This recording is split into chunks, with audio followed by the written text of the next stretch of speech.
दिल्ली से बड़ी खबर सामने आ रही है कि दिल्ली को तीसरी महिला सीएम मिल गई है। जी हां, आतिशी को अब सीएम का पद संभालना होगा। ये ऐलान अब विधायक दल की बैठक में कर लिया गया है। रितिका जी, बिल्कुल बिल्कुल, और ये बहुत बड़ी खबर सामने आ रही है क्योंकि देखिए अगले साल विधानसभा चुनाव होने हैं, जिसको लेकर अरविंद केजरीवाल ये भी कहते हुए नजर आ रहे हैं कि इस साल नवंबर में करवा लीजिए। लेकिन सभी की नजरें इसी बात पर टिकी हुई थी कि दिल्ली का अगला बॉस कौन होगा, जिस पर अब पर्दा पूरी तरीके से उठ चुका है। क्योंकि अभी सीएम आवास पर बैठक हुई, जिसमें विधायक दल की बैठक में यह सर्वसम्मति से नाम पर मोहर लग चुकी है कि आतिशी ही अगली सीएम होंगी। हालांकि आतिशी, जो कि पिछले कई दिनों से आप देख रहे थे कि तमाम आरोपों को लेकर पूरी मुखर होती हुई नजर आ रही थी, क्योंकि अरविंद केजरीवाल दिल्ली शराब घोटाले मामले को लेकर जेल में बंद थे। लेकिन जेल से पूरा जो कॉन्वर्सेशन उनका होता था वो आतिशी से होता था, और हर एक बात पर अरविंद केजरीवाल अपनी बात बताते थे कि कैसे आम आदमी पार्टी को हर एक मसले पर आगे बढ़ना है, और उसी के तहत आतिशी बढ़ती हुई भी नजर आई। और अब यह माना जा रहा है कि सबसे भरोसेमंद जो चेहरा है दिल्ली के सीएम को लेकर, उस पर अपनी सहमति अरविंद केजरीवाल के साथ साथ तमाम विधायकों ने जता दी है, और अब आतिशी के हाथों में दिल्ली की बागडोर होगी। बिल्कुल रितिका जी, देखिए यहाँ पर जब सिसोदिया जेल में गए उसके बाद उन्हें कैबिनेट में जगह दी गई, और वो ऐसी पहली महिला है जिनके पास सबसे ज्यादा पद हैं इस पूरे सरकार में। अगर महिला की बात की जाए, महिला विकास की, शिक्षा मंत्री की बात की जाए, ऐसे तमाम ऐसे पद हैं जो उनके पास थे, उन्हें जिम्मेदारी दी गई और उन जिम्मेदारियों को अच्छे से निभाते वो आगे बढ़ती चली गई। जब केजरीवाल ने उनके नाम का प्रस्ताव रखा बैठक में, उसके बाद सभी ने हामी भर दी और फिर उनके नाम का ऐलान कर दिया गया। बिल्कुल आपने सही कहा, क्योंकि इससे पहले आपने देखा था कि 2020 में जो चुनाव हुए थे उसमें 62 सीटों के साथ आम आदमी पार्टी विजयी हुई थी,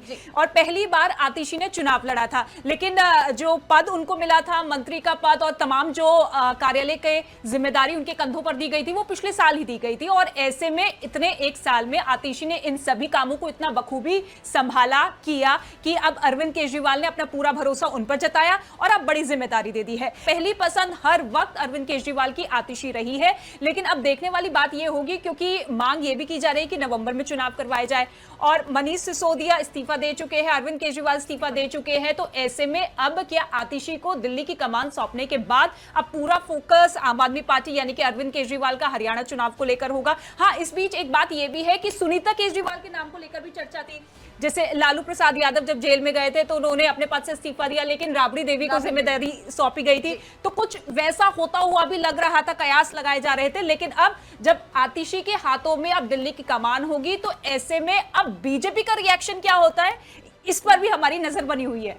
लेकिन सिर्फ आतिशी का नाम नहीं था, रेस में काफी सारे नाम थे। कैलाश गहलोत बड़ा चेहरा है, वो भी अच्छे से काम करते थे। गोपाल राय हैं, आतिशी का नाम था, सौरभ भारद्वाज का नाम था, लेकिन सबसे पहले नाम जैसे कि आप बता रही हैं सुनीता का नाम था, क्योंकि जब अरविंद केजरीवाल जेल में गए थे तो सारी बागडोर उन्होंने संभाली थी, वो जनता के बीच गई। लेकिन शाम 4 बजे आज जो केजरीवाल है उपराज्यपाल से मुलाकात करेंगे, इस्तीफा सौंप देंगे। उसके बाद देखना होगा कि क्या कुछ आगे गतिविधियां पार्टी की ओर से की जाती हैं। लेकिन कहा जा रहा है कि मंत्रिमंडल में भी बड़ा बदलाव देखा जा सकता है, मंत्री भी बदले जा सकते हैं। ये भी बड़ी बात निकल कर सामने आ रही है। हालांकि देखना होगा कि किस किस को पद दिया जाता है। बदलाव तो होंगे, जो आतिशी के पास पद थे वो अब किसी और को दिए जाएंगे। देखना होगा कौन ये बड़ी जिम्मेदारी संभालने के लिए तैयार होता है। बिल्कुल, क्योंकि देखिए ज्यादा वक्त तो अब बचा है नहीं।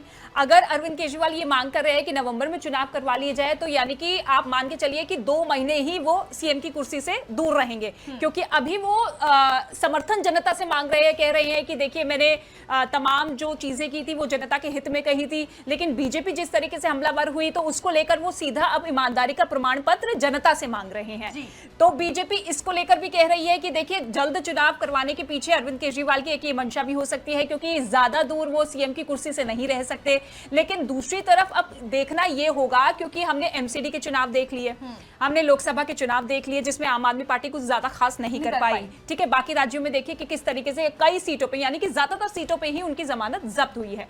लेकिन अब 90 सीटों पर हरियाणा में विधानसभा चुनाव लड़ रहे हैं। कांग्रेस के साथ उनका गठबंधन नहीं है, साफ इनकार कर दिया है कि गठबंधन नहीं करेंगे, यानी कि वहां पर आम आदमी पार्टी सीधे कांग्रेस के साथ लड़ाई करेगी। लेकिन अभी फिलहाल दिल्ली पर नजर इस बात को लेकर टिकी हुई है, क्योंकि सीएम का चेहरा तो साफ हो चुका है। लेकिन इससे पहले जब अरविंद केजरीवाल मुख्यमंत्री पद पर थे, बागडोर संभाल रहे थे, तो डिप्टी सीएम भी था। जी। है ना, मनीष सिसोदिया जो कि पार्टी के दूसरे नंबर के नेता कहे जाते हैं, लेकिन इस बार कोई डिप्टी सीएम नहीं है, केवल आतिशी है। तो आतिशी के चेहरे पर अगर भरोसा जताया जा रहा है तो क्या इसको लेकर पूरा रोड मैप तैयार कर लिया गया है कि आतिशी किन किन चीजों को लेकर आगे बढ़ेंगी? क्योंकि चुनाव होने हैं, तो ऐसे में अगर आतिशी को पूरी कमान सौंपी जाती है तो अरविंद केजरीवाल किस तरीके से उन्हें सपोर्ट पीछे से करेंगे, मनीष सिसोदिया की क्या कुछ भूमिका रहेंगी, क्योंकि अभी फिलहाल ये जनता के बीच में है जी। ये पूरी तरीके से जनता के बीच में है। जनता के भरोसे ही अगर उन्हें ये समर्थन मिलता है तो फिर ये वापसी कर सकते हैं। बिल्कुल रितिका जी, ये भी देखना होगा कि अब जो पद आतिशी संभालने वाली है वो बेहद बड़ा पद है, जाहिर सी बात है। लेकिन ये भी देखना होगा कि मनीष सिसोदिया और केजरीवाल डैमेज कंट्रोल कैसे करते हैं, क्योंकि शराब घोटाले में जब जेल गए तो उनकी छवि को काफी चोट पहुंची, जनता के बीच में नेगेटिव मैसेज गया। तो वही देखना होगा जब दिल्ली में अगले साल फरवरी में चुनाव होंगे, लेकिन मांग लगातार की जा रही है कि नवंबर में करवाए जाए, तो उस डैमेज कंट्रोल को कैसे कवर किया जाता है केजरीवाल की ओर से या मनीष सिसोदिया की ओर से, या फिर आतिशी कितना बड़ा रोल इसमें प्ले कर पाती है और कितना बड़ा मास्टर स्ट्रोक आम आदमी पार्टी का देखा जा सकता है। बिल्कुल, इस पर सभी की नजर टिकी होगी। लेकिन फिलहाल सबसे बड़ी खबर यही है कि आतिशी जो है मुख्यमंत्री बनने जा रही है। अब से ठीक कुछ ही देर बाद यानी कि 4:30 बजे के आसपास उपराज्यपाल से मुलाकात होगी, जिसमें वो इस्तीफा सौंपेंगे और उनके नाम का प्रस्ताव रखा जाएगा। और उसके बाद कब वो शपथ लेती हैं, आज या कल, उसको लेकर अभी तस्वीर साफ नहीं हो पाई है। लेकिन फिलहाल ये तय है कि अब अरविंद केजरीवाल और मनीष सिसोदिया का पूरा फोकस हरियाणा में रहेगा, लेकिन इसके साथ ही आतिशी के साथ वो पूरा सपोर्ट करते हुए दिल्ली की जनता के सामने भी होंगे।